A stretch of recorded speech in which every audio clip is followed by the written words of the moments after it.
How's it going, everyone? In this video, we're going to discuss a popular mathematical puzzle. It's a BEDMAS puzzle about order of operations, and it makes its rounds here and there every couple years or a few months or so. And this is it right here, right? So this is the question, and the question is, okay, well, what's the answer? So we're going to go over what the answer is, the correct answer, why it's the correct answer, and why is it that so many people get it wrong? Like many puzzles, it's actually intentionally presented in a way that's meant to trick people, to get them to the wrong answer. So here's the correct answer. Okay. Nobody debates that 2 plus 2, which is in the brackets, is done first. So this is in fact equal to 8 divided by 2 times 4. And 8 divided by 2 is 4. So you have 4 times 4, which is 16. That's the correct answer. 16. Now, what a lot of people get wrong is they'll look at this, okay, so they'll say 8 divided by 2 times 2 plus 2. Again, everybody agrees that 2 plus 2 in the brackets there is a 4.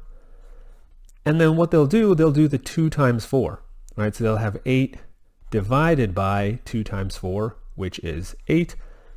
8 divided by 8 is 1. Okay? So, well, 2 times 4 is 8. And 8 divided by 8 is 1. But the step from here to here is fine.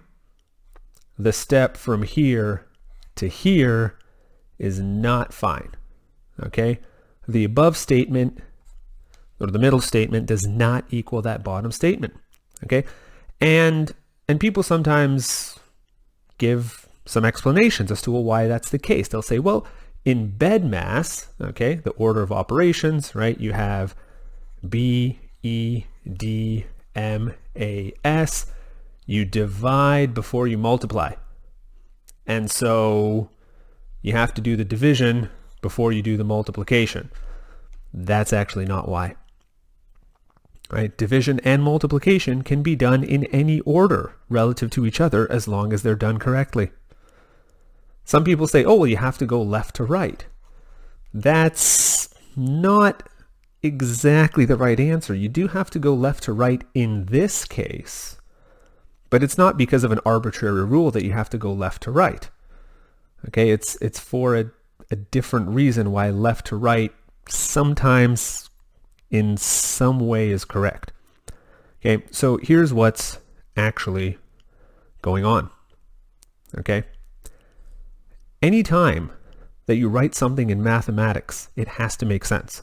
Math is a written language. It's a hieroglyphic language where you're using symbols that represent certain concepts. Just like in any written language, what you write has to make sense, or it's gibberish. Okay? For example, if I were to write this, 3 plus 3, well, that makes sense. That's a coherent statement. If I were to write something like this, plus, that's not a complete statement. Add. Add what? That's not really a coherent direction here, right? If I were to write something like this, 3 plus. 3 plus what? It's not a complete statement. Whereas if I'm writing something like this, plus 3, well, that's clear. That's a clear set of instructions. You have to add 3. Okay? And that's the case with any kind of operation. Subtract 3. Multiply by 3. Divide by 3. That is a clear instruction. And what I'm getting at here is anytime you have a mathematical operation like addition, subtraction, anything else, okay, it has to be tied to a number or it's not a complete instruction. You're adding something, you're subtracting something, you're multiplying by something, you're dividing by something. Okay, and that something is whatever is next to that symbol. Typically, you're going left to right. Okay? Now, also, whenever you write a number, that number is doing something. Right? So If you have plus 3, what is that 3 doing? It is adding. Okay, if you have a divided by 7, what is that 7 doing? It is dividing. So an operation and a number, they go hand in hand. Whenever you have a mathematical operation, it is tied to the number next to it. Okay, you're multiplying by what? By 3. Okay, similarly, whenever you're writing a number, that number is doing something. It's multiplying something or adding, being added or being subtracted. So when we write 8 divided by 2 times 2 plus 2, and again, we could just write that as 8 divided by 2 times 4, we have this division. Divided by what? By the thing next to it. The thing next to it is a 2. The thing next to it is not an 8. The thing next to it is a 2. Then we also have a 4. What's the 4 doing? Well, the 4 is multiplying, because that's a way of writing multiplication, is putting a number in brackets next to another number. Okay, so we have an 8. Everybody agrees with that. And what else is being done? Well, there's a division by 2 that happens. There's also a multiplication by 4 that happens.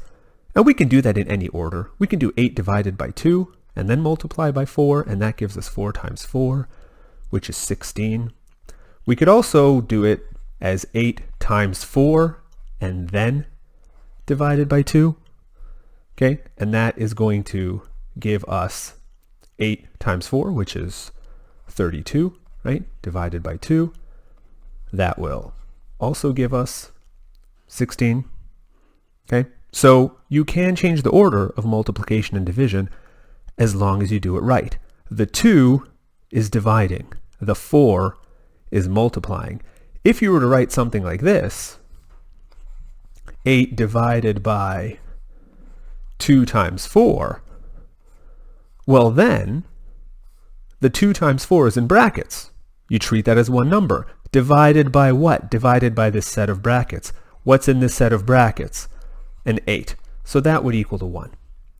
But in the presentation of the question, 8 divided by 2 times 2 plus 2, there's no brackets here. Okay? They're not there. So it's just the 2 that's doing the dividing. Now, like many puzzles, it is intentionally written to fool you. Okay? And here's how. There's different ways you can write division.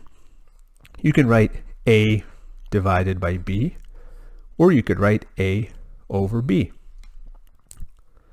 What you see on the right is how mathematicians typically write division, because it's a much more clear way of writing it, much easier to understand.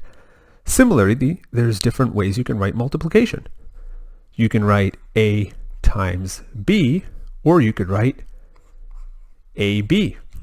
Again, what you see on the right is typically how mathematicians write it, because it's a much more clear way of writing multiplication. And actually, once you get into more advanced mathematics, there's different types of multiplication, and the X symbol is actually a specific type of multiplication, in which case you would write it with the X. But when multiplying numbers, this is how mathematicians typically write it.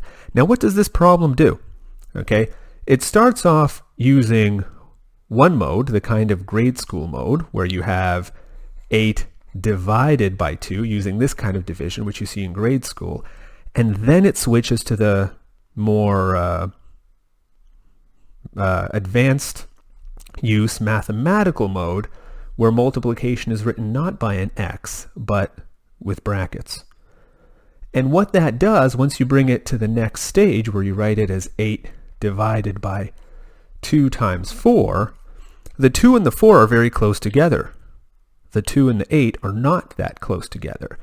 So it seems tempting to deal with the 2 and the 4 first, as if they are one term, when actually the whole statement is one term.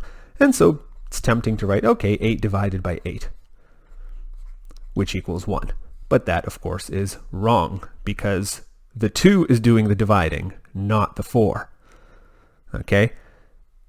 Now, what happens if we don't mix systems? Okay? What if we write it in the kind of grade school way, or elementary school way, 8 divided by 2 times 4. Okay, well now there's no temptation here to multiply the 2 by the 4 first. In fact, because grade school is more associated with doing things from left to right, we're actually more tempted to divide the 8 by 2 first and get 4 times 4, which gives us 16, which is the right answer. Now what if we do it the mathematician way? Okay, and write 8 divided by 2 times 4. Well then, here again, it's very clear. There's no way someone might misinterpret this and think, oh, we have to multiply the 2 and the 4 first. No, the 4 is on top. Even if it's not on top, it can be in the middle, but it's not on the bottom where the 2 is. The 2 is doing the dividing, and so it's very intuitive to write 4 times 4. That's why mathematicians use this type of notation to write multiplication and division. It is much more clear. There is much less room for error. But this puzzle, like many puzzles, is written intentionally to confuse you. And that's what makes it a fun puzzle. So next time it goes around, you'll know how to deal with it and how to argue about it. So I hope you enjoyed that, and I'll see you next time.